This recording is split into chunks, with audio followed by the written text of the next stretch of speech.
¿Alguna vez has sentido que algo te siguió a casa, aunque estabas completamente solo? ¿Alguna vez te detuviste en seco porque juraste que alguien estaba parado justo detrás de ti, pero al voltear, no había nada? ¿Y si te dijera que alguien que murió hace años vino a buscarme, y que desde entonces nunca más he estado solo? Mi nombre es Ángel Ramírez. Tengo 34 años, y hace 2 años viví algo que cambió mi vida para siempre. No tengo cicatrices físicas, pero lo que vi aquella noche me partió por dentro como si algo rasgara mi alma desde adentro. No quiero convencerte de nada, ni necesito que me creas. Mi familia cree que fue una crisis nerviosa, que estaba estresado, que mezclé alcohol con memorias confusas. Pero si te quedas hasta el final, entenderás. Sobre todo cuando te cuente lo que escuché detrás de aquella puerta. Crecí en un pueblito llamado San Nicolás de Uchique, en lo más profundo del estado de Oaxaca.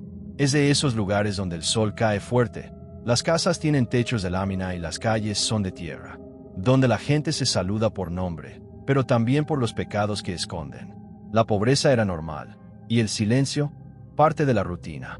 Con el tiempo, todos comenzaron a irse. Primero los más jóvenes, luego los que tenían familiares en el norte. Al final, solo quedaron los viejos, y los que no tenían a dónde más ir. Nosotros también huimos. Mi padre, mi madre, mis hermanos y yo. Terminamos en la ciudad de Puebla, donde las calles tenían ruido y los supermercados no olían a humedad. Pensé que había dejado el pasado atrás, hasta que un día, el pasado me llamó. Trabajaba como técnico de campo en una constructora. Me enviaron a verificar unos terrenos en un municipio cercano, a menos de 1 hora de San Nicolás. Después de tomar medidas todo el día bajo el sol, vi el nombre del pueblo en el GPS. Y una parte de mí, la que no debería haber escuchado, dijo, vuelve, solo para mirar. La carretera estaba más estrecha de lo que recordaba. El polvo lo cubría todo. Las ramas parecían cerrar el camino. El radio apenas captaba una estación cristiana con interferencias. Y mi pecho se sentía oprimido, como si algo me empujara hacia atrás. Llegué poco antes de que oscureciera. Lo que vi no me sorprendió, pero lo que sentí no se ha ido hasta hoy. Casas abandonadas, techos caídos, hierba creciendo entre los escombros. La vieja escuela era solo una ruina. La tienda del centro apenas resistía, iluminada por una lámpara vieja y temblorosa. Y detrás del mostrador seguía Doña Catá, encorvada, débil, con los ojos casi sin vida.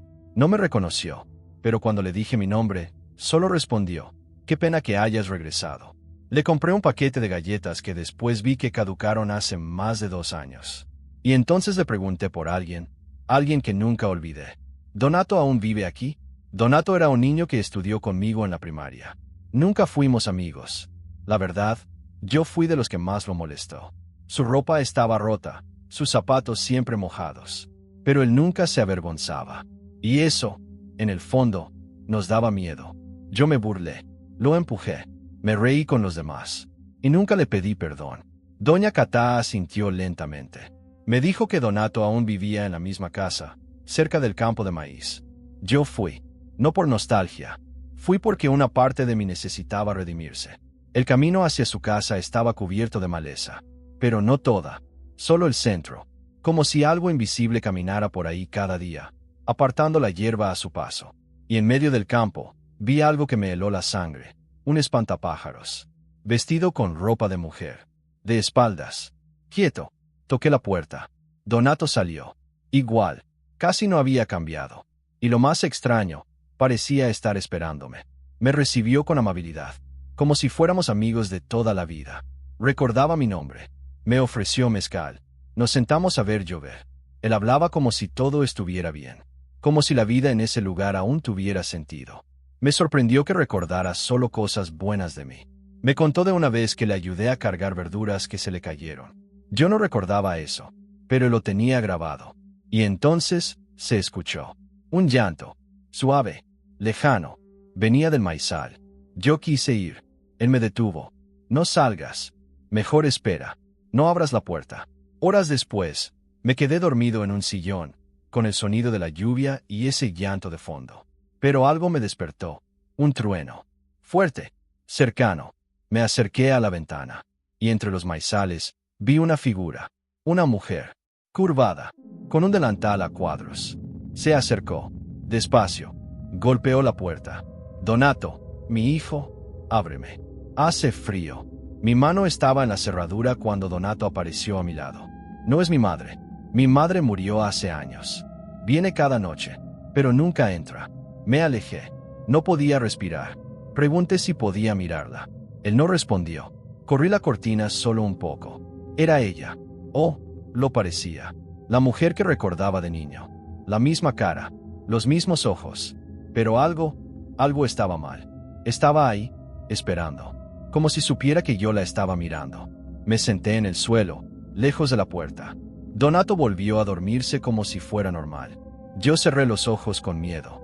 Y en algún momento, me dormí también. Al amanecer, la puerta estaba abierta. Pero nadie había entrado. Afuera, solo silencio. Agradecí, me despedí y caminé hasta mi camioneta. Y entonces lo vi. El espantapájaros estaba otra vez en el centro del campo, exactamente con la ropa de la mujer de la noche anterior. Manejé hasta la gasolinera del siguiente pueblo. La tienda aún no abría. Esperé una hora. La señora que me atendió me reconoció vagamente. ¿Fuiste al pueblo?, me preguntó. Sí, pasé la noche ahí. Ella me miró, confundida. Pero ahí ya no vive nadie. Días después, un viejo amigo de mi padre me dijo que fue al pueblo y que la casa de Donato estaba en ruinas, que lo único en pie era un espantapájaros, con vestido. Entonces dime tú, si alguien que murió hace años te pide que le abras la puerta una noche de lluvia, ¿la abrirías? Si llegaste hasta aquí, comenta, yo también escuché un llanto que no era humano. Dale like al video, suscríbete al canal, y por favor, nunca abras la puerta. Ángel Ramírez nació en San Nicolás de Uchique en 1989. Su madre, Graciela, era una mujer seria, de esas que nunca levantan la voz pero con una mirada que podía hacer temblar a cualquiera. Su padre, Hilario, era jornalero en los campos de café de la región. Cuando trabajo escaseaba, salía a vender leña, gallinas vivas o lo que encontrara. No había mucho para elegir. El dinero era escaso, pero la vergüenza aún más. En ese pueblo, todos sabían quién tenía qué y quién no tenía nada. Desde pequeño, Ángel fue un niño callado, reservado. No por timidez, sino por una especie de cansancio prematuro, como si desde la infancia ya intuyera que el mundo era más oscuro de lo que los adultos admitían. Su primer recuerdo extraño lo tuvo a los 7 años, una noche en la que la lluvia golpeaba el techo con fuerza y su madre había salido a cuidar a su abuela enferma en la comunidad vecina. Esa fue la primera vez que escuchó algo caminar sobre el tejado. No era el ruido típico de ramas cayendo, ni el trote leve de un gato. Eran pasos, lentísimos, acompasados, como si alguien caminara descalzo sobre la lámina húmeda. El viento silbaba, y la casa crujía, pero esos pasos no eran parte del clima. Su padre dormía en la hamaca, roncando, y él, desde su camita, no podía dejar de mirar el techo, aunque la oscuridad no le dejaba ver nada. Entonces, escuchó su nombre. Ángel, un susurro suave, como si viniera del techo, como si alguien hubiera inclinado la cabeza justo encima de él y lo llamara por el nombre con una voz quebrada, temblorosa. En ese momento, se orinó del miedo. No gritó, no se movió, no hizo nada. Solo apretó los párpados con fuerza y se quedó completamente inmóvil hasta que amaneció. Al día siguiente, su padre regañó por el colchón mojado, y él no dijo nada. Ni siquiera cuando su madre volvió y notó que el niño estaba pálido y con fiebre. Cuando ella lo abrazó, él lloró por primera vez en semanas, pero no pudo explicar por qué. No sabía cómo poner en palabras que el cielo tenía voces, que el techo podía hablarle, que algo lo había llamado. Ese fue el comienzo. A partir de entonces, las noches comenzaron a cambiar. No todas, pero algunas.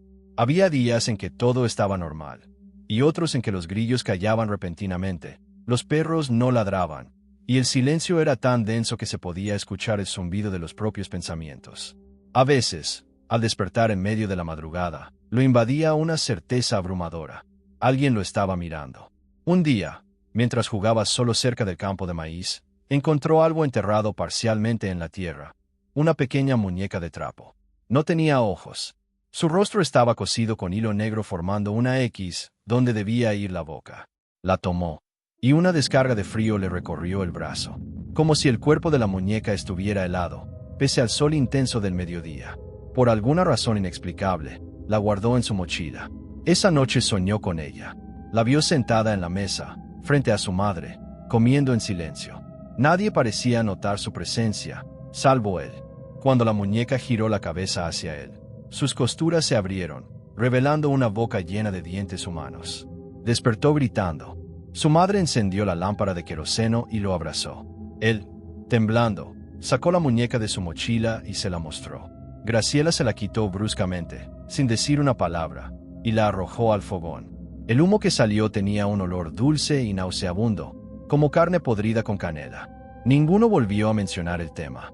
Después de eso, Ángel comenzó a tener pesadillas recurrentes. Siempre con el mismo patrón.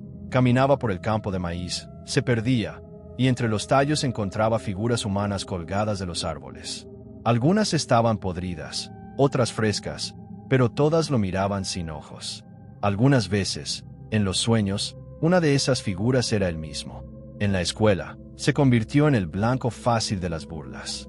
Su silencio, sus ausencias repentinas, su manía de quedarse viendo fijamente a las ventanas durante clase, todo eso lo marcó como raro. Incluso los profesores evitaban preguntarle mucho.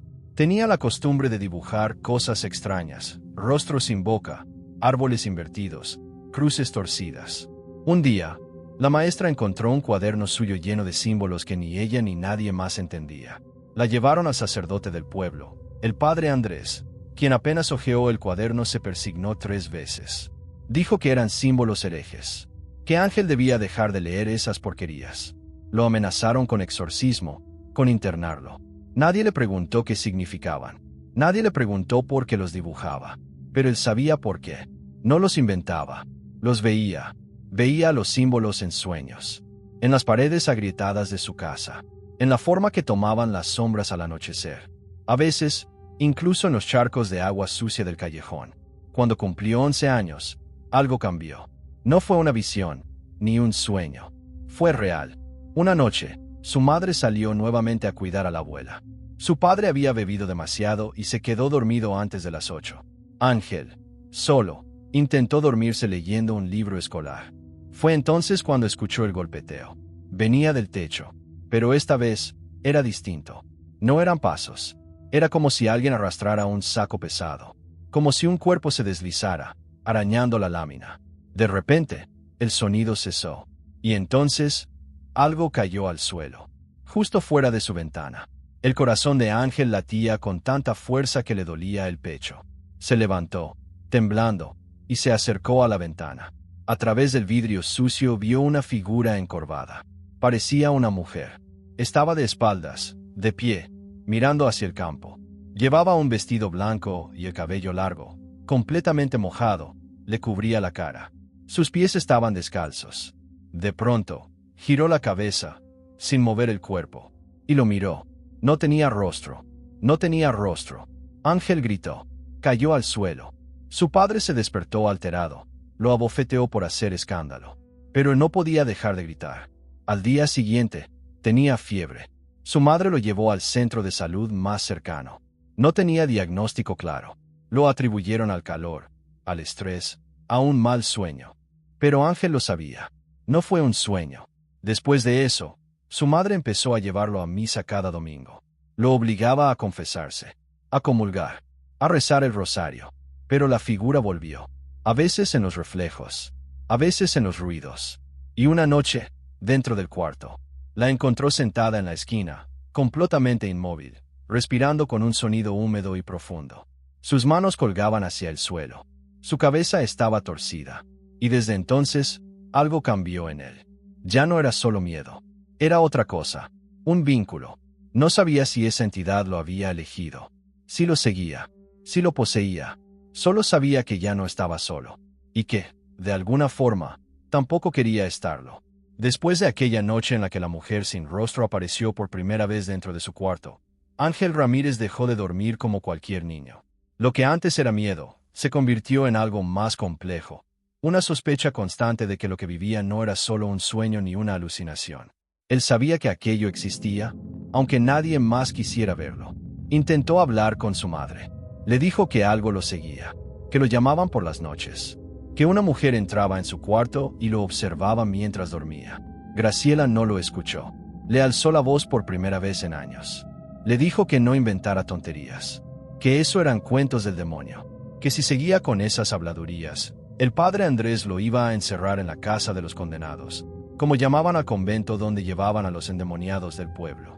Su padre ni siquiera reaccionó. Apenas levantó los ojos del plato de comida, murmuró una maldición y volvió a sumergirse en su sopa. A Ángel le quedó claro, nadie lo creería. En la escuela, los profesores comenzaron a notarlo más retraído. No participaba, no hacía tareas, dormía en clase.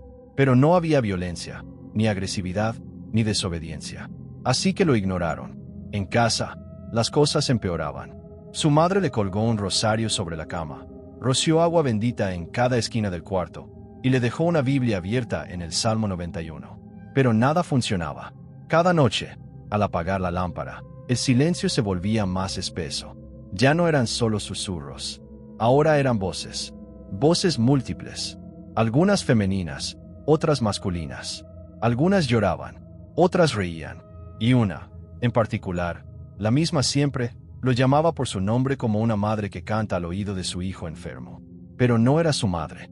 Una tarde, lo enviaron a catecismo. El padre Andrés lo recibió con desconfianza.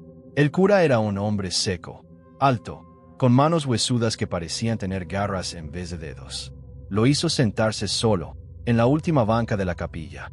Reza, niño, reza y pide perdón por tus pensamientos oscuros. Ángel obedeció. Se arrodilló, cerró los ojos y comenzó a rezar. Pero mientras murmuraba las palabras del Padre Nuestro, sintió un ardor en el pecho, un dolor punzante. Abrió los ojos y vio su reflejo en el cristal del altar. Sus labios se movían, pero no decían lo mismo que su mente. Estaba hablando otro idioma, uno gutural, antiguo, incomprensible. Se llevó las manos a la boca. El padre Andrés lo observaba con terror. «Basta», gritó el cura. «Eso no es de Dios». Lo expulsaron del catecismo. Le prohibieron acercarse a la iglesia. Su madre, furiosa, lo llevó a casa y lo obligó a dormir con un crucifijo entre las manos. Pero esa noche fue la peor. Ángel soñó que estaba encerrado en un cuarto sin puertas ni ventanas. La mujer sin rostro estaba de pie, al otro lado, mirándolo sin ojos. El cuarto se encogía lentamente. Cuando despertó, estaba de pie sobre su cama, arañando la pared, con las manos llenas de sangre. Al día siguiente, su madre lo llevó con una curandera del pueblo vecino. Una anciana ciega, llamada Doña Casimira, que vivía en una casa llena de santos, hierbas secas y botellas con líquidos turbios. La mujer le tomó las manos. Las acarició en silencio. Luego acercó su boca a su oído y le susurró. «Tú no tienes un demonio encima, hijo. Tú tienes un hueco». «¿Un hueco?», preguntó Graciela, horrorizada. «Hay almas que nacen con un vacío», explicó la anciana. «Y ese vacío llama, atrae cosas, espíritus, entidades, memorias. No importa cuánto reces, el vacío no se llena con palabras». Graciela la insultó. La acusó de bruja. La llamó farsante. Tomó a su hijo de la mano y lo sacó de ahí. Esa fue la última vez que buscaron ayuda fuera de casa. A partir de entonces, todo fue negación. Graciela aumentó las oraciones. Bendecía la comida, el agua, la ropa.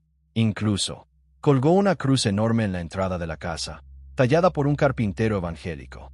Pero por las noches, los pasos sobre el techo volvían. Y las voces. Y el llanto. A los 13 años, Ángel dejó de hablar de lo que veía. Aprendió que callar era la única forma de conservar algo de paz. Pero dentro, algo crecía. Un resentimiento, una tristeza espesa, una oscuridad que no tenía nombre. Una noche, mientras su madre rezaba en la sala, él se encerró en su cuarto. Encendió una vela. No sabía por qué. No sabía para quién. Pero algo dentro de él le decía que lo hiciera. Dibujó uno de los símbolos que aparecían en sus sueños. Uno con forma de espiral dentro de un triángulo invertido. Lo hizo sobre la tierra del piso, con una rama quemada. Y esperó. No pasó nada. Se quedó dormido ahí, sentado frente a la vela. Pero a las 3 de la madrugada, se despertó. No por un ruido, sino por un susurro que venía de dentro de su propia cabeza. «Ángel, ¿me recuerdas?». No era una voz de fuera. Era una voz de adentro. como si una parte del que siempre estuvo dormida acabara de despertar. Salió corriendo del cuarto, empapado en sudor, y se arrodilló frente a su madre, llorando, suplicando que lo ayudara. Pero ella solo dijo: «Ya basta de fingir. Estás castigado». Él no dijo más, solo se levantó, y supo, con una certeza aterradora, que estaba solo, total y absolutamente solo. A los 14, comenzó a tener apagones de memoria, horas completas que desaparecían de su día. Caminaba hasta la escuela y, cuando se daba cuenta, estaba parado frente al campo, o en el cementerio, o en el maizal, sin saber cómo había llegado ahí, sin saber por qué tenía las manos llenas de tierra, sin saber por qué su ropa olía a cera derretida. La familia empezó a decir que estaba raro, que era mejor no dejarlo solo, pero nadie hacía nada. Su madre lo encerraba en su cuarto algunas noches, por su seguridad. Pero eso solo empeoraba las cosas. Ahí era donde más fuerte se manifestaba todo. Ahí, la mujer sin rostro venía con más frecuencia. Y con ella, otras cosas. Manos que salían de la pared. Sombras que se deslizaban por el techo. Susurros que hablaban en lenguas muertas. Y entonces, un día, su padre desapareció. Salió a trabajar en la madrugada, como siempre, pero nunca volvió. No hubo carta, no hubo señales. Solo encontraron su machete tirado en la entrada del campo. Graciela dijo que se había ido con otra mujer. Pero Ángel sabía la verdad. Lo sintió esa noche. Sintió el llanto más fuerte que jamás había escuchado, justo afuera de su ventana. Y supo que se lo habían llevado. No sabía quién, pero sí sabía por qué. Porque él había abierto la puerta, aunque fuera solo una vez. Después de la desaparición de su padre, Ángel Ramírez entró en un estado de quietud peligrosa. No lloró, no gritó, no hizo preguntas, ni siquiera cuando su madre le dijo que ya no lo buscaban, que seguramente se había ido con otra mujer a algún pueblo cercano, que hombres así no valen la pena. Pero Ángel sabía que eso no era verdad. Sabía que lo que se había llevado a su padre no era humano. Lo supo por la forma en que el machete fue encontrado, clavado en la tierra como si alguien lo hubiera dejado a propósito, con la hoja aún húmeda, sin sangre, pero con un olor metálico que no era de este mundo. Desde esa madrugada, algo en la casa cambió. El aire se volvió más pesado, el silencio más agresivo, las paredes más estrechas, y su cuarto ya no le pertenecía. A veces, al despertar, encontraba cosas movidas. La silla girada hacia la pared, la Biblia boca abajo, las cortinas abiertas aunque las había cerrado. Una vez, encontró una palabra escrita con tiza sobre el suelo de tierra: «Recibes». No entendió de inmediato, pero lo sintió como una pregunta dirigida directamente a él. Pasó la noche despierto, esperando otra señal. Y llegó. Un leve golpeteo, suave, insistente, comenzó a sonar en la parte inferior de la puerta de su cuarto. Toc, toc, 3 veces. Pausa. Toc, toc, toc. Era como si alguien llamara, pero desde el suelo. Ángel no se movió. No encendió la lámpara. No respiró. Entonces, algo deslizó un dedo, o lo que parecía un dedo, por debajo de la rendija. No era piel humana. Era gris, delgado, casi transparente, como un tentáculo pálido, convulsionando como si buscara algo al tacto. Él se tapó con la sábana, inmóvil, llorando en silencio. Cuando amaneció, el dedo ya no estaba, pero en el suelo, en el polvo acumulado, había una línea dibujada, una flecha, apuntando hacia su cama. A los pocos días, comenzaron los apagones. Estaba en clase cuando, de repente, parpadeaba y ya era de noche. Otras veces, iba al mercado a comprar tortillas y terminaba parado frente al cementerio, con las bolsas vacías. No recordaba cómo llegaba ahí, ni qué hacía, ni por qué sentía las manos entumecidas, como si hubiera cavado algo. Comenzó a anotar en un cuaderno todo lo que recordaba. Anotaciones sin orden, dibujos de ojos, frases cortas como «no estás solo», «ellos miran desde arriba», «no contestes cuando llamen 3 veces». Pero luego, al revisar el cuaderno, encontraba páginas nuevas que no recordaba haber escrito. Una de ellas estaba cubierta de símbolos que no comprendía. Círculos concéntricos, triángulos cruzados, líneas que se ramificaban como venas. Y en el centro, una figura, un rostro sin boca, con ojos completamente negros, idéntico al que había visto en su sueño cuando era niño. Llevó el cuaderno a la escuela, pero lo perdió. Alguien lo robó o desapareció. Nunca volvió a verlo. Una noche, mientras su madre dormía, Ángel despertó con los pies fríos.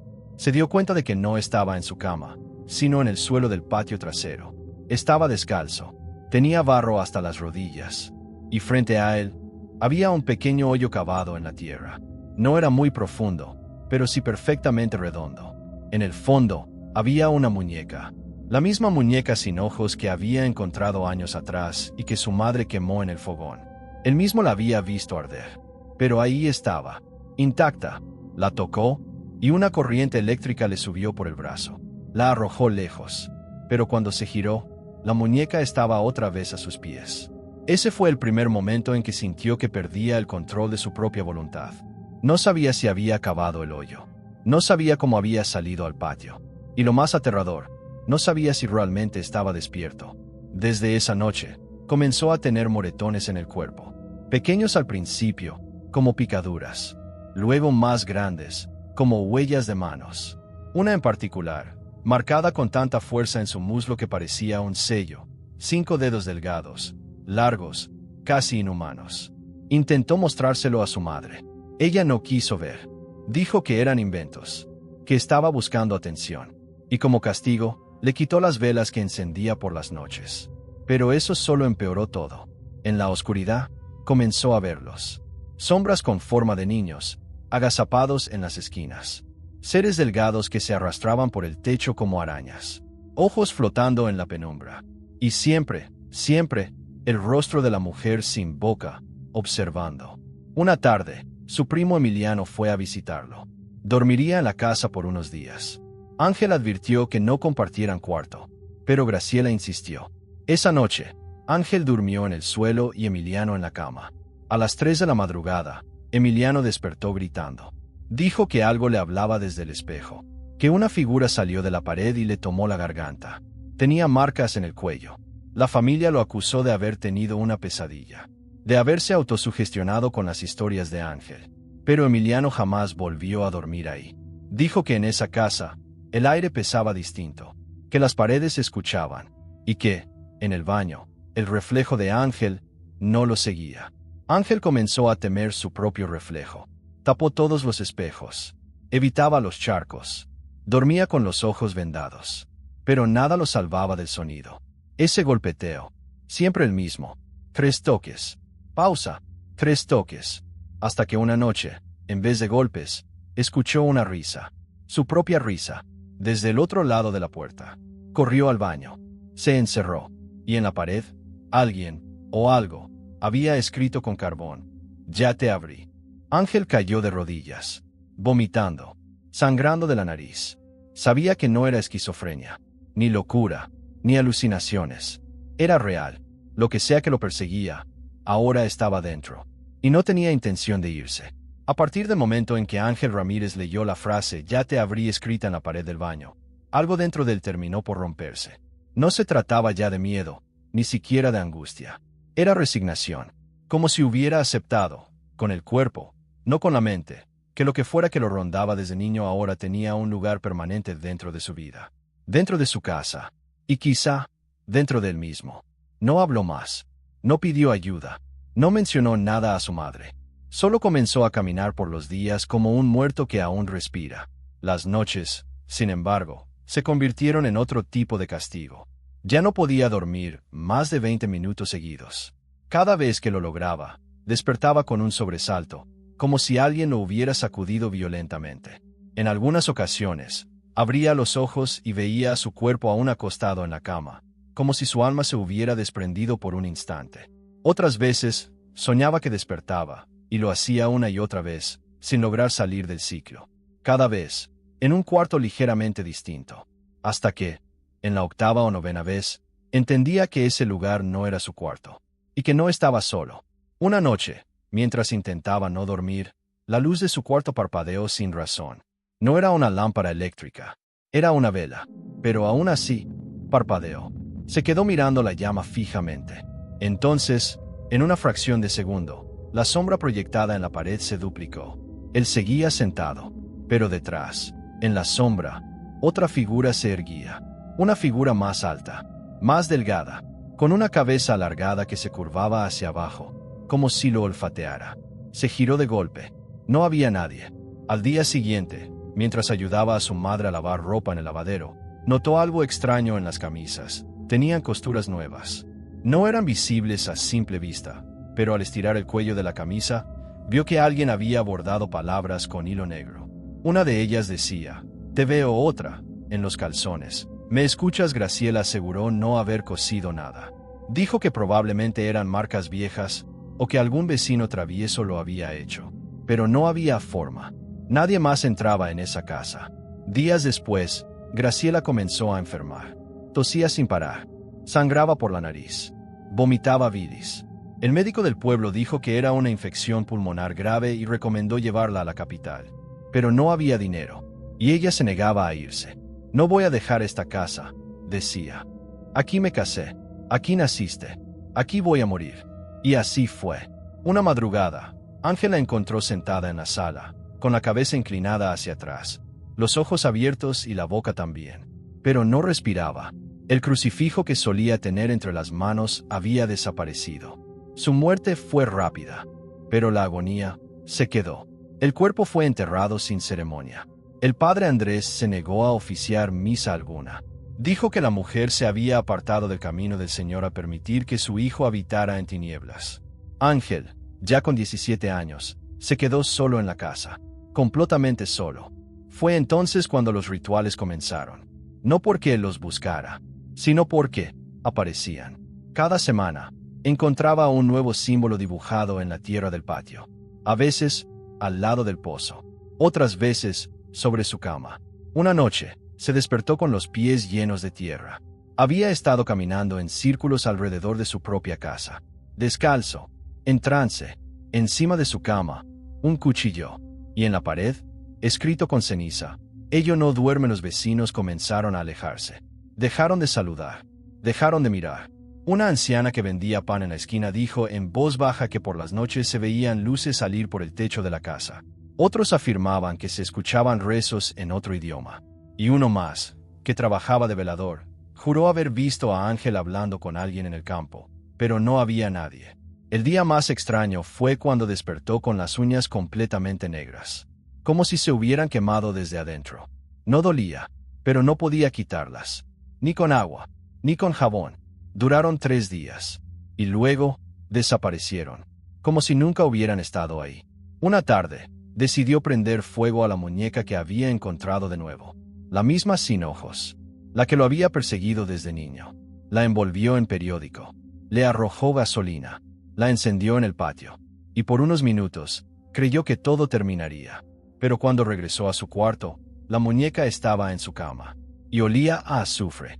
Esa noche, al mirarse en el espejo, vio que su reflejo sonreía, aunque él no lo hacía. El reflejo levantó la mano y escribió algo sobre el vidrio con un dedo invisible. Falta poco, Ángel se encerró en el baño y lloró como no lo hacía desde niño. Lloró hasta quedarse dormido, abrazado a sus rodillas. Y mientras dormía, soñó que estaba siendo arrastrado por un túnel, lleno de voces, de manos que lo tocaban, de ojos que lo observaban, y en el fondo, un altar, con su nombre escrito en sangre. Al despertar, tenía la espalda llena de marcas, cortes delgados, como si alguien hubiera escrito sobre su piel. Y en el espejo, con vapor, una última frase: «Ya estás listo». Después de la aparición de la frase «Ya estás listo» en el espejo, Ángel Ramírez dejó de reconocerse.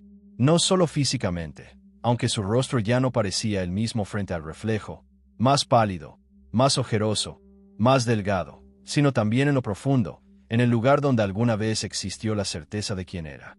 Ya no se sentía Ángel, ya no se sentía nadie. Lo primero que notó fue que la gente ya no lo miraba a los ojos.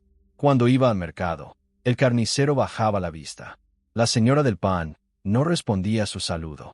Y los niños, al verlo pasar, dejaban de jugar. Algunos hasta se escondían detrás de las piernas de sus madres. Al principio pensó que era casualidad, que quizás lo veían extraño por el duelo de su madre o por la ropa sucia. Pero después escuchó los susurros. Él es el del demonio. Vive solo con los muertos. Dicen que su sombra camina sola. Los rumores crecieron, y con ellos, su aislamiento. Dejó de salir, Dejó de hablar. Dejó de comer con regularidad. Pasaba los días encerrado en su cuarto, escribiendo en el suelo, raspando símbolos en las paredes, memorizando frases que no sabía de dónde venían pero que llegaban a su mente como órdenes. Comenzó a tener lagunas mentales más prolongadas. Horas enteras desaparecían de su conciencia. Una vez, se encontró en el techo de la casa, de pie, con los brazos extendidos como un espantapájaros.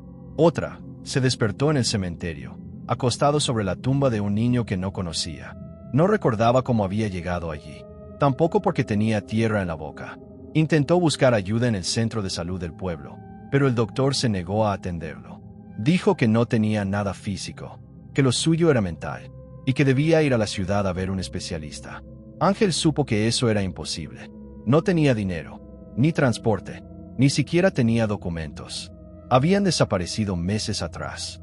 Además, algo dentro de él le decía que si salía del pueblo, si se alejaba demasiado de la casa, algo terrible pasaría, como si hubiera un hilo invisible atado a su cuerpo, que al estirarse, provocaría una ruptura catastrófica. Entonces, se rindió. Dejó de intentar luchar. Dejó de intentar comprender. Solo se dejó llevar por las voces. Comenzaron a ser más nítidas. Ya no eran susurros. Ahora eran frases completas. Mandatos. Escribe. Escucha. Agradece. Obedece. Una noche, mientras caminaba por el patio, vio su sombra proyectada en la pared. Pero no estaba solo. Otra sombra, más alta, caminaba junto a él. No imitaba sus movimientos. No respondía a sus gestos. Solo lo seguía. Y cuando se detuvo, la sombra continuó caminando. Fue entonces cuando comenzó a escribir compulsivamente. En papeles, en servilletas, en la piel. Mensajes como: no estás solo. El cuerpo es solo un traje. El dolor es puerta. Sus brazos estaban cubiertos de letras. Su torso también. Una noche, se despertó con el pecho ardiendo. Se quitó la camisa y vio una palabra escrita en su piel, como tallada con fuego. Puerta. Al día siguiente, fue a la iglesia. Se arrodilló frente al altar. Lloró, suplicó, pidió ayuda al padre Andrés. Pero el cura lo echó. Lo llamó blasfemo. Dijo que estaba poseído, que no había salvación para alguien que le abrió la puerta al enemigo. Ángel se fue sin decir una palabra, pero supo, en lo más profundo, que el cura no tenía miedo de él. Tenía miedo de lo que lo acompañaba. Esa noche, los espejos comenzaron a romperse. No por golpes. Se quebraban solos. Primero uno, luego otro, hasta que todos, incluso el de su reloj de pulsera, se astillaron. Las sombras ya no se escondían. Ahora caminaban por la casa a plena luz del día. Y su reflejo ya no lo imitaba. Movía los labios, como si hablara, pero no emitía sonido. Ángel comenzó a perder la noción del tiempo. No sabía si era lunes o jueves, si era mañana o madrugada, si había comido ayer o hace 5 días. Solo sabía que el sol salía y se ocultaba, y que las voces nunca callaban. Una tarde, fue al campo detrás de su casa. Sintió el impulso de cavar, con las manos, y cavó, durante horas, hasta encontrar algo. Un espejo, roto, enterrado con trapos, velas, cabellos humanos y una fotografía de él mismo, a los 7 años. La foto tenía los ojos quemados. Esa noche, se sentó frente al pozo, y habló, no con palabras suyas, sino con las de ellos. No recordaba qué decía, pero al amanecer, tenía la boca cubierta de tierra, y al lado del pozo, alguien había dejado una vela encendida. Y una nota. Falta una más. Los días siguientes, comenzaron las apariciones en otros lugares. Vecinos decían que lo habían visto en la escuela abandonada, hablando solo. Otros, que lo vieron caminar por el techo de su casa a medianoche. Pero cuando iban a verificar, no estaba. Él, sin embargo, sí lo sentía. Sentía que su cuerpo ya no le pertenecía, que había algo más dentro. Algo que despertaba por las noches y usaba su piel. Y entonces, comenzaron los mensajes en su propia voz. Grabaciones que no recordaba haber hecho. Reproducciones de su risa, de sus gritos, de sus plegarias. Una vez, su radio se encendió solo, a las 3 de la mañana, y sonó su voz, diciendo, no te acerques a la puerta, no la mires a los ojos. Ella quiere tu cara. Apagó el radio de un golpe, pero el sonido siguió. Desde dentro del cajón, abrió el cajón, temblando. y adentro no había nada, solo un espejo roto, con su rostro deformado, y escrito con sangre seca: «Somos tú». Ángel Ramírez ya no sabía si lo que lo estaba destruyendo venía de afuera o de dentro. Después de meses de encierro, al borde de la inanición, con la mente fracturada y el cuerpo cubierto de símbolos, comprendió que su única opción era huir. No por valor, no por fe, sino por puro instinto de supervivencia. Algo dentro de él, quizá el último rincón intacto de su conciencia, gritaba que, si permanecía un día más en esa casa, ya no saldría con vida. O peor, saldría, pero no siendo él. Esa madrugada empacó lo poco que tenía: una muda de ropa, una linterna, una foto de su madre cuando era joven, frasco de agua bendita que doña Casimira le había entregado años antes, advirtiéndole que solo la usara cuando supiera que ya no podía confiar ni en su sombra. No tenía rumbo, ni dinero, ni amigos. Solo sabía que debía alejarse. Salió por la parte trasera del terreno, evitando la puerta principal, convencido de que algo lo observaba desde allí. Caminó por los maizales, con la linterna temblando en sus manos, hasta llegar a la carretera. A esa hora no pasaba ningún vehículo. Estaba dispuesto a caminar kilómetros si era necesario, pero no llegó muy lejos. A los pocos metros de camino, escuchó un grito. No era humano, era como el chillido de un animal herido, combinado con el lamento de un bebé. Se detuvo. El sonido venía del campo. La linterna comenzó a parpadear, y entonces la vio. La silueta, la misma que lo había seguido desde la infancia. Alta, delgada, de rostro borroso, con un delantal a cuadros. Estaba de pie, en medio de la carretera. Ángel cayó de rodillas. No podía respirar. La figura no se movía. Solo lo miraba. Sacó el frasco de agua bendita y lo arrojó hacia ella.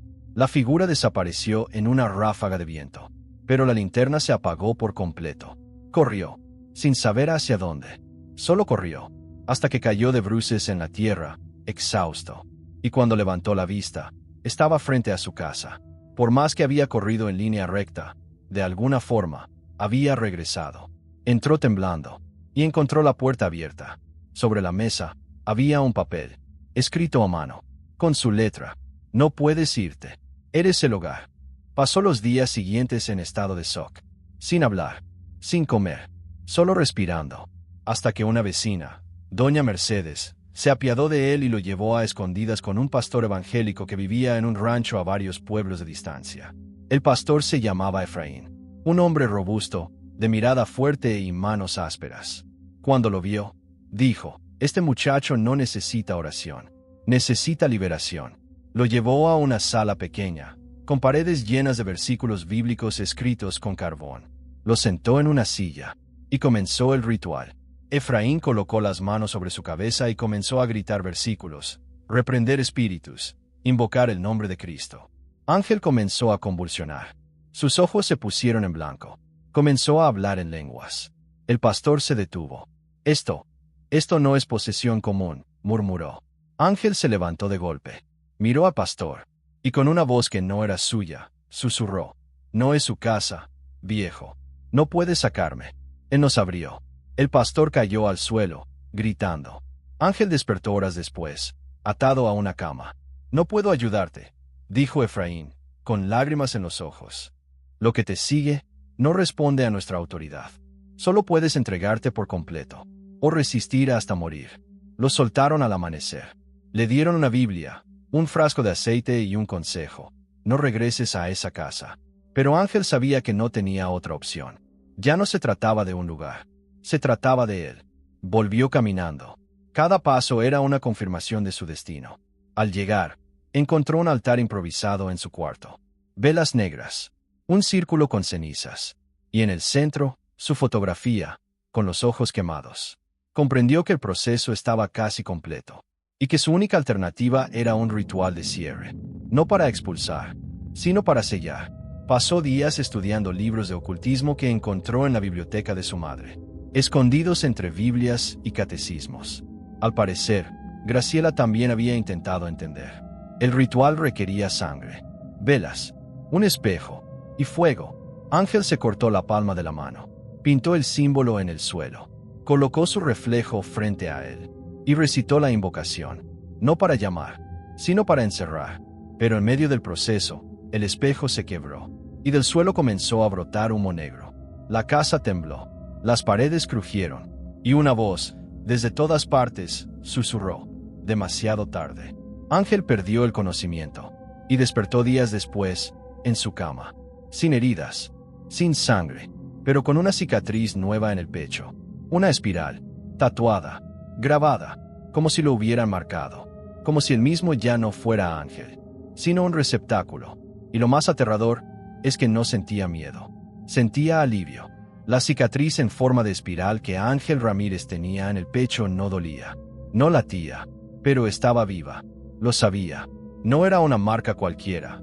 Era como si alguien le hubiera dejado grabado un símbolo, un sello, una advertencia, justo en el centro del alma. Desde ese día, todo comenzó a cambiar de forma irremediable. Ya no soñaba, o al menos, no de manera normal. Ahora lo que experimentaba al cerrar los ojos eran visiones. Escenarios lejanos, ajenos, antiguos. Se veía caminando por pasillos subterráneos hechos de huesos, por templos oscuros donde ardían velas negras sin llama, por campos estériles donde los árboles parecían retorcerse como serpientes.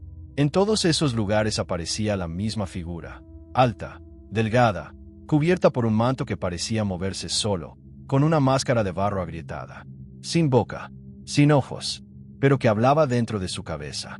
Ángel, tú no estás poseído. Tú eres la puerta. Una tarde, en medio de ese delirio semiconsciente en el que ya vivía, encontró algo que cambiaría todo. Un cuaderno viejo, envuelto en trapos, escondido dentro de una grieta en la base del fogón. Era el diario de su madre. Con manos temblorosas lo abrió, y conforme leía, cada línea se le clavaba en el pecho como un cuchillo. Graciela llevaba años escribiendo ahí. Había páginas con fechas, otras con dibujos extraños, algunas con manchas de lo que parecía ser sangre. Pero lo más perturbador era lo que decía. Hablaba de sueños que tuvo mientras estaba embarazada, de una voz que le hablaba desde el pozo del patio, de cómo algo en su vientre no la dejaba rezar cuando crecía dentro de ella. Decía que el niño no era normal, que cuando nació, sus ojos eran completamente negros, aunque después cambiaron, que Hilario, su esposo, trató de matarlo porque decía que eso no era su hijo, que Ángel no era humano, pero Graciela lo protegió. Y desde entonces, la casa comenzó a cambiar. A lo largo del diario se repetía un nombre que Ángel nunca había escuchado: Nueve Canle. Graciela contaba que se trataba de una entidad antigua, anterior a los pueblos mayas. Una diosa oscura, de la muerte y del silencio, de la sangre, de los secretos. Decía que algunos curanderos antiguos aún la veneraban en lo oculto, y que su culto había sido enterrado por los siglos, pero que nunca desapareció. Con cada página, Ángel comprendía algo más terrible. Él no había sido víctima de una maldición al azar.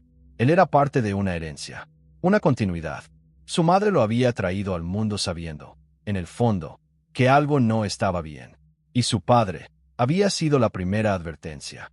Después de esa noche, todo en la casa se volvió más silencioso. Pero no era paz. Era como si alguien, o algo, escuchara y esperara. Una madrugada, Ángel sintió el impulso incontrolable de ir al campo detrás de la casa. Llevaba días soñando con un lugar específico, con un espacio sellado bajo tierra. Salió con una linterna y una pala. Caminó hasta donde el maíz ya no crecía, y comenzó a cavar. No sabía por qué, no sabía qué buscaba, solo sabía que debía hacerlo. Tras varias horas, encontró un círculo de piedra enterrado bajo la tierra seca, cubierto de musgo, y con símbolos que había visto en sus sueños: espirales, triángulos, cruces invertidas. Era una tapa, un sello. En su diario, su madre había escrito: debajo está el canal. El canal está sellado, pero si la sangre lo toca, la puerta se abrirá. Ángel se quedó mirando el círculo por varios minutos. El viento dejó de soplar. El mundo parecía detenerse. Entonces se cortó la palma de la mano y dejó que su sangre goteara sobre la piedra. El suelo vibró. La linterna parpadeó. Un silbido agudo llenó el aire, como si 1000 voces gritaran al mismo tiempo sin sonido. Del círculo comenzó a salir humo negro, y de ese humo emergió ella, la figura, la mujer sin rostro, la del vestido antiguo, la del delantal a cuadros. Pero ahora no era solo una silueta. Tenía ojos por todo el cuerpo, cientos, en el pecho, en los brazos, en la espalda. Ojos que se abrían, lloraban, parpadeaban. Ángel no sintió miedo. Se arrodilló. Ella se acercó y colocó una mano sobre su pecho, justo donde tenía la cicatriz en espiral. Y entonces lo vio todo. Los siglos, las ofrendas humanas, los cantos olvidados, las noches donde los pueblos antiguos gritaban bajo la luna, esperando favores de lo invisible. Vio la historia de su linaje, de su sangre, de su nacimiento, y escuchó la verdad. Tú no eres Ángel. Ángel fue la cáscara. Tú eres el canal, el eco de lo que fuimos. Él lloró, pero no de dolor. Lloró por haber entendido, por haber despertado. Y entonces, ella desapareció, como si nunca hubiera estado. Ángel cayó inconsciente. Despertó al amanecer, solo, con la cicatriz palpitando como un segundo corazón. Y al mirarse en el reflejo de una botella rota, notó que sus ojos ya no eran marrones. Eran completamente negros, sin pupilas, sin luz, y por primera vez en su vida, sonrió sin miedo, porque ya no había miedo, solo propósito. Desde aquel amanecer en que Ángel Ramírez despertó con los ojos completamente negros, la casa ya no fue la misma. Pero más allá de los muros de adobe, más allá de los techos cubiertos de tierra y moho, fue él quien ya no era el mismo. Algo había cambiado en su interior de una forma tan profunda que no podía explicarse con palabras humanas. No se trataba de posesión, ni siquiera de locura. Era una fusión, un reemplazo silencioso, como si alguien, algo, se hubiera sentado en su lugar y comenzado a usar su cuerpo como si fuera suyo desde siempre. Lo más aterrador de todo es que no se sentía mal. Por primera vez en su vida, no tenía miedo, no tenía ansiedad, ni dolor. Lo que sentía era claridad, una calma absoluta, como si todas las voces se hubieran alineado, como si el caos que habitó su cabeza durante años por fin tuviera una forma, una dirección. Durante los primeros días, los vecinos comenzaron a notar cambios extraños. Ya no se escuchaban gritos en la madrugada, ni golpes en las paredes, ni vidrios rotos. Tampoco se veían sombras moviéndose por las ventanas. Ahora, la casa estaba completamente en silencio. Un silencio que no era paz. Era contención. Un niño que pasó frente al terreno juró haber visto a un hombre parado inmóvil en el techo, con la cabeza inclinada hacia un lado. Otro chiquillo dijo que escuchó una voz femenina cantar una canción antigua desde el pozo del patio. Y una anciana del pueblo, que decía haber sido partera en su juventud, aseguró haber visto una luz azul salir por la chimenea una noche, como un alma buscando el cielo, pero que después volvió a entrar. Pero nadie se acercaba. Nadie quería confirmar si Ángel seguía vivo ahí dentro. Él tampoco salía. Durante semanas no se le vio por la tienda, ni en la iglesia, ni caminando por la plaza, ni siquiera para ir al cementerio. Parecía haber desaparecido del mapa, aunque todos sabían que seguía ahí, que el lugar estaba habitado. La casa comenzó a deteriorarse, más rápido de lo normal. Las paredes se agrietaban solas. El techo se doblaba como si algo pesado caminara sobre él. Y las plantas crecían de forma irregular, con raíces que parecían dedos. Pero Ángel seguía dentro. Una noche, el carnicero del pueblo, que había sido su padrino de bautizo, se armó de valor y fue a tocar la puerta. Llevaba una bolsa con comida, pan, leche y un poco de carne seca. Tocó una vez. Nada. Tocó dos veces. Silencio. Tocó la tercera. Y la puerta se abrió sola. Adentro, solo vio oscuridad. El aire olía a tierra húmeda y a algo más, como incienso, pero podrido. El hombre se asomó y alcanzó a ver una silueta sentada en el suelo, al fondo del pasillo. No tenía rostro. Gritó, dejó caer la bolsa y salió corriendo. Desde entonces, nadie más volvió a tocar esa puerta. Ángel, mientras tanto, ya no escribía, ya no dibujaba, ya no soñaba. Pasaba los días sentado frente al espejo roto de su cuarto, observando su reflejo como si esperara que hiciera algo distinto. A veces, el reflejo sonreía antes que él. A veces, ni siquiera lo imitaba. Las voces volvieron, pero no como antes. Ahora eran coros. Cantaban, un idioma antiguo, una melodía que parecía de cuna, pero con palabras que dolían en los oídos. 9 Canle regresa. 9 Canle despierta. Una noche, Ángel salió al patio y se arrodilló frente al pozo. Comenzó a hablar. No gritaba, no murmuraba, solo hablaba. Durante horas. Su voz era distinta, más grave, más hueca, y cada palabra parecía resonar en el aire como si el cielo mismo la absorbiera. Después de eso, la casa dejó de deteriorarse. Se quedó estática, como congelada en el tiempo. Y Ángel dejó de comer, dejó de dormir, dejó de moverse. Solo permanecía ahí, esperando. Una mañana, una mujer del pueblo, que pasaba de camino al río, juró haberlo visto parado junto al pozo, con los brazos extendidos hacia el cielo. Dijo que sus ojos brillaban, y que de su boca salía humo negro. Alguien preguntó si no era exageración. Ella respondió: yo sé lo que vi. Ese muchacho ya no está aquí. Poco después, un investigador de una universidad de la capital llegó al pueblo. Decía que estudiaba fenómenos de aislamiento en zonas rurales. Quería entrevistar a Ángel. Los vecinos le advirtieron. Le dijeron que no era buena idea, que esa casa estaba marcada. Pero él insistió. Entró, y nunca volvió a salir. Su auto quedó estacionado afuera por 3 días. Después, desapareció. Algunos aseguran que se fue sin decir nada. Otros, que algo dentro de la casa lo consumió. Nadie lo sabe con certeza. Pero desde entonces, la gente comenzó a notar que, al pasar cerca del terreno, se escuchaban pasos a su lado, aunque no hubiera nadie, y que, si uno se detenía, esos pasos también se detenían. Ahora, algunos lo llaman la casa de los ojos. Dicen que, si uno se acerca demasiado, siente como si cientos de ojos lo observaran desde dentro. Y hay quienes aseguran que, si se presta mucha atención, se puede escuchar una voz desde el pozo. Una voz que dice: Ángel ya no está. Pero yo sí. Han pasado 3 años desde que alguien vio por última vez a Ángel Ramírez con certeza.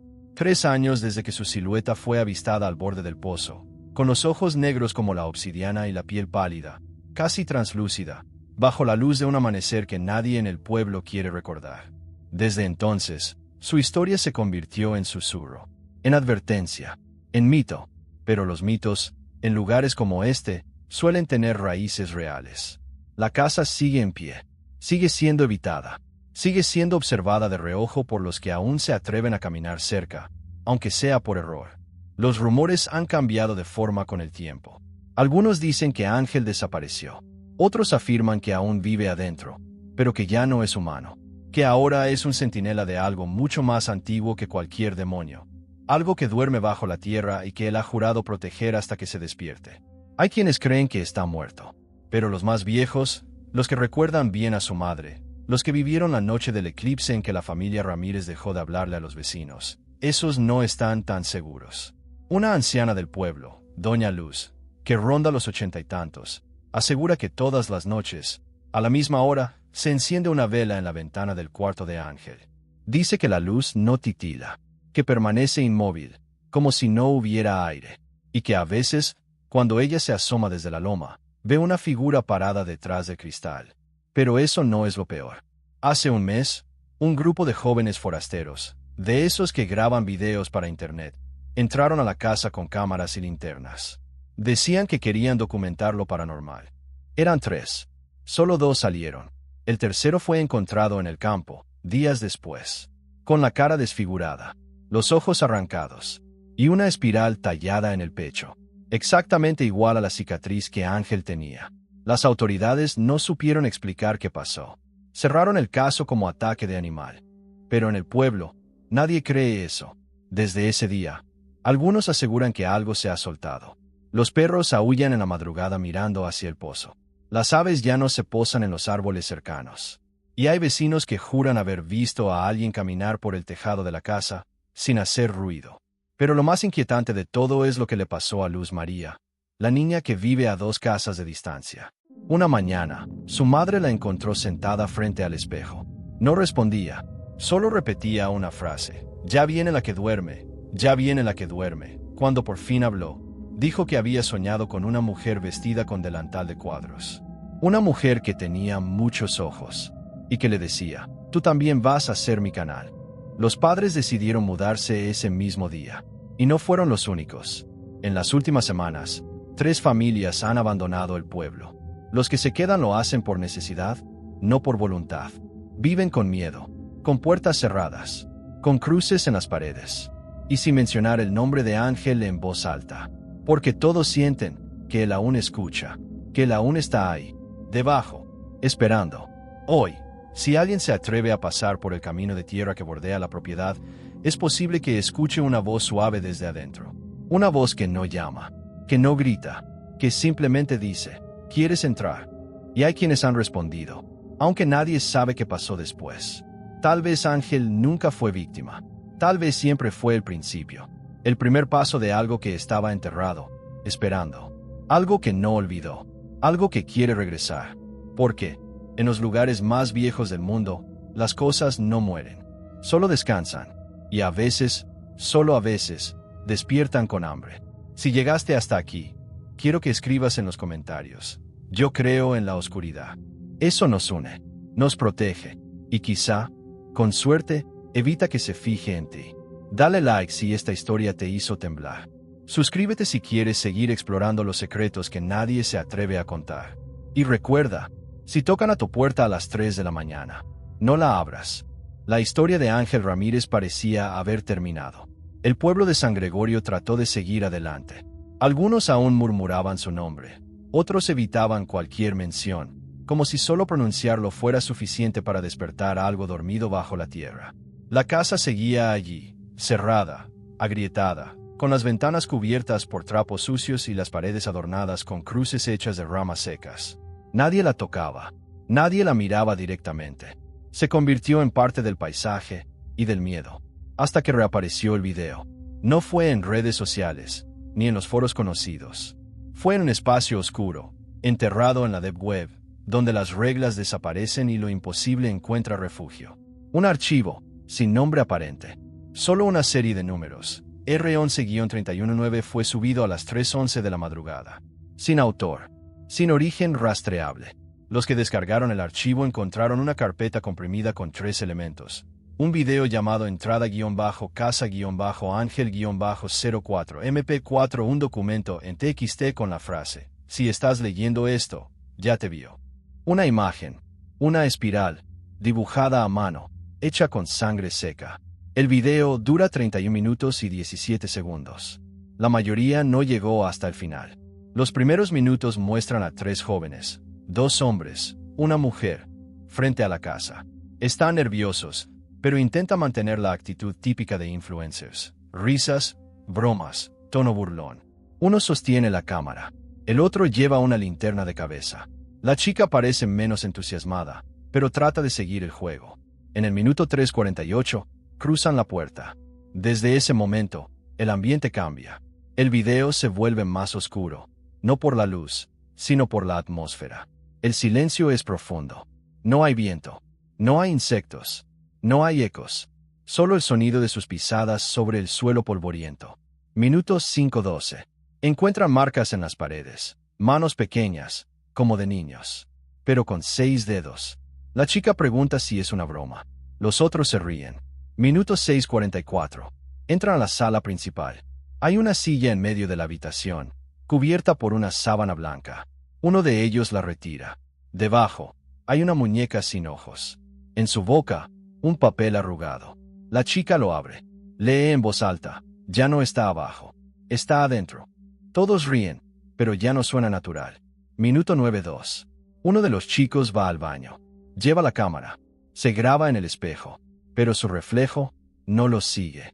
En lugar de eso, el reflejo sonríe y gira la cabeza en dirección contraria. Luego desaparece. Minuto 11:27. Encuentran una libreta en el suelo. Está llena de símbolos y frases repetidas. 9 Canle me habla cuando duermo. La espiral no es un dibujo. Es una puerta. Tú también serás su voz. Minuto 13:40. Empiezan los ruidos. No vienen de la casa. Vienen del audio del video.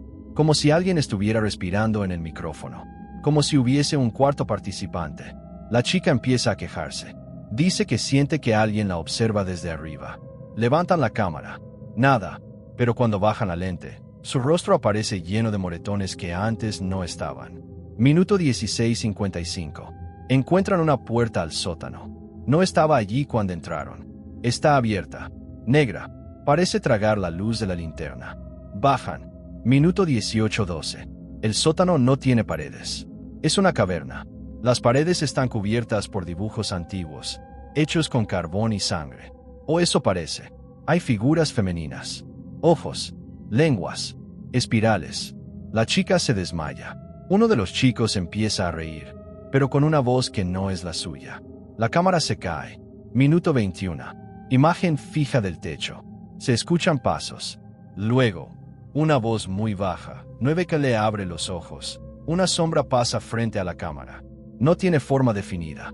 Solo una silueta alargada con movimientos que no corresponden a ningún ser humano. Minuto 23:33. Gritos. Uno de los chicos llora. La chica despierta, pero sus ojos están completamente negros. Dice, no soy yo. Ella ya entró. Detén el video. Detén el video. Deténlo. Minuto 27 minutos. La cámara capta una figura parada detrás de uno de los chicos. No la ven, pero el espectador sí. Es una mujer. Vestido largo. Cabello negro cubriendo el rostro. Sangre en los pies. Minuto 30 horas y 31 minutos. Aparece la espiral. En el suelo. Brilla. Palpita. Respira. Minuto 31 horas y 17 minutos. Pantalla en negro. Fin. Pero el verdadero terror empezó después. Los primeros en ver el video completo reportaron sueños con el rostro de la mujer. Sueños lúcidos. Pesadillas compartidas.